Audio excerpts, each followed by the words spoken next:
السلام عليكم ورحمة الله وبركاته. اللهم صل وسلم وبارك على حبيبك ونبيك سيدنا محمد وعلى آله وصحبه أجمعين. كم مرة دخلتي اتفرجتي على أي برنامج في السوشيال ميديا ولقيتيهم قدرا اكمن الموضة اللي كانت معروفة الفترة اللي فاتت عن الراجل النرجسي، فلقيتيهم بيتكلموا عن الراجل النرجسي وعصبيته وبيحب نفسه أناني ولقيتي لك صفة كده ولا اتنين، فروحتي قايلة بس خلاص ده اللي معايا ده هو ده الراجل النرجسي. أثرت فيك ازاي؟ أثرت في حياتك الكام يوم اللي بعديها ازاي؟ وابتديتي بعديها تفتحي صفات الراجل النرجسي وتلاقيه فيها.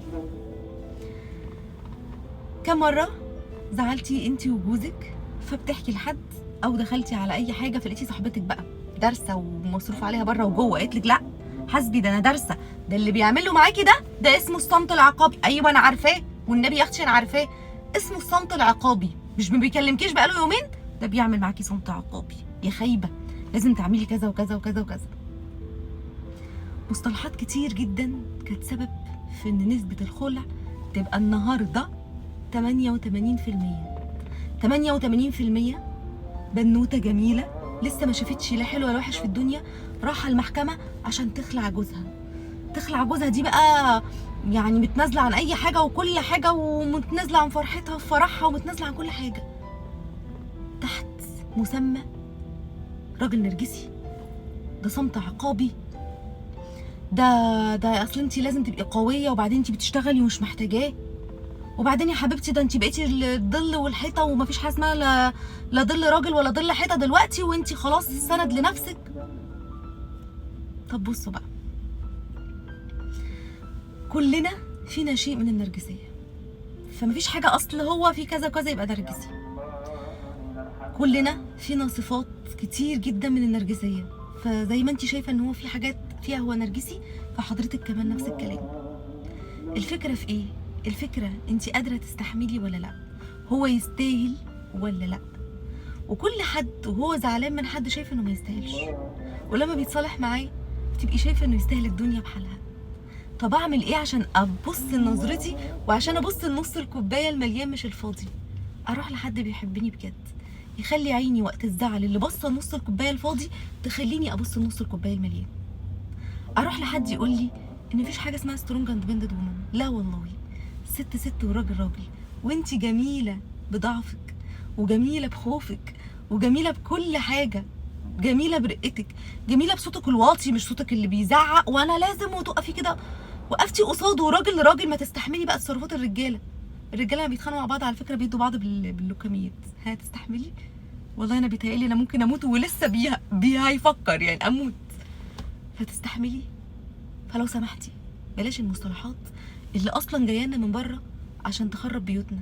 يا حبيبتي ايوه ظل راجل ولا ظل حيطه، ظل راجل ولا ظل حيطه، لان الراجل ده بعيدا عن جوزك اللي انت متضايقه منه هو اخوكي اللي هو سندك اللي بيحبك وبيحميكي. هامش راجل ده هو باباكي اللي ما بيحصل لك اي حاجه بيجري بيكي للمستشفى. يبقى ظل راجل ولا ظل حيطه ولا لا؟ امتى انا اقول لك خدي قرار وابعدي لو مخطوبه واديله دبلته، ولا لو امتى؟ لما تبقي حاولتي مره واثنين وثلاثه وعشرة وعشرين وطول ما فيكي طاقه تقولي انا تعبانه وعايزه اصلح، قادره تصلحي.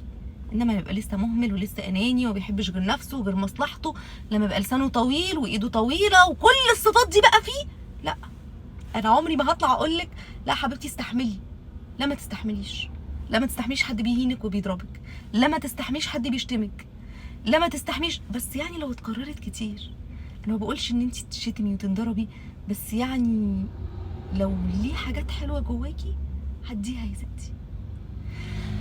ليه زمان ما كانش في حاجه اسمها خلع اصلا؟ كان في طلاق وكل ايه بيتطلقوا عشان مامتي ومامتك لما كانوا يروحوا لتيتا لمامهاتهم يعني كانوا يقولوا لها ايه؟ عيشي ربي عيالك يا حبيبتي، جايز تعبان وقرفان من شغله واللي حصل واللي خلى واللي عمل، يا حبيبتي جايز كذا وكذا وكذا، فتطبطب عليها وتروح مكلماه مدياله كلمتين حلوين في عظمه وصالح مراتك وتعالى يا واد هنا خدها. ما كانش في حاجه اسمها نسيب بيوتنا كتير وكلنا بنتعلم. فبدل ما تحطي ايدك على برنامج هيكلمك ازاي تبقي ست ناضجه وازاي تحاربي جوزك وازاي تبقي سترونج اندبندنت وومن قويه كده وجميله، لا، اسمعي اللي يقولك ان قوتك في ضحكتك، ان قوتك في استقبالك ليه، ان قوتك في ضعفك، ان قوتك في طبطبتك ليه عليه وسط كل الزحمه دي، ان قوتك في انك تراضيه دايما ويراضيكي. فبلاش بقى ان راجل نرجسي فجوزك لو في صفه من ولا صفتين من صفات الرجل النرجسي ففي 10 من صفات الراجل كويس، وانتي كمان. بلاش بقى مصطلحات ده صمت عقابي، اللي بيحصل ان هو متخانقين فانتي زعلانه هو زعلان فمش هيكلمك، مش بيعملك صمت عقابي ولا حاجه، دي مصطلحات حضرتك احنا بندرسها، والله احنا بندرسها كلها. طب ما تجربي كده برنامج يقولك استخدمي اسلحتك صح، ده احنا معانا اسلحه كتير جدا. امتى تبكي؟ فالبكاء ده بذكاء، الراجل بيضعف جدا على فكره جنب بكاء الست اللي بيحبها، بيضعف جدا. بس تبقيش بقى غبيه وتروحي تعيطي وسط زحمه يوم وقرف ولسه خناقه، هيقولك اتفلقي. بس تعرفي امتى تعيطي وامتى ما تعيطيش، امتى تطبطبي وامتى ما تطبطبيش، امتى تدخلي تجوري شكله كده عشان تتصالحوا، وامتى دلوقتي لو كلمته هيهب فيا والخناقه هتبقى خناقتين وتلاته. اتعلمي من البرامج اللي بتخلي بيتنا تعيش، بلاش البرامج اللي بتخرب بيوتنا. لو في كام صفه كويسه انت قادره تستحمليها كملي، افتكري له المواقف الحلوه، روحي للي يقولك حاجات، روحي يا حبيبتي اللي يقولك صفات حلوه فيه، روحي للي يقولك بصراحه انا ده طول عمره بيتكلم معاكي كويس، ده حنين بصراحه، ده كذا،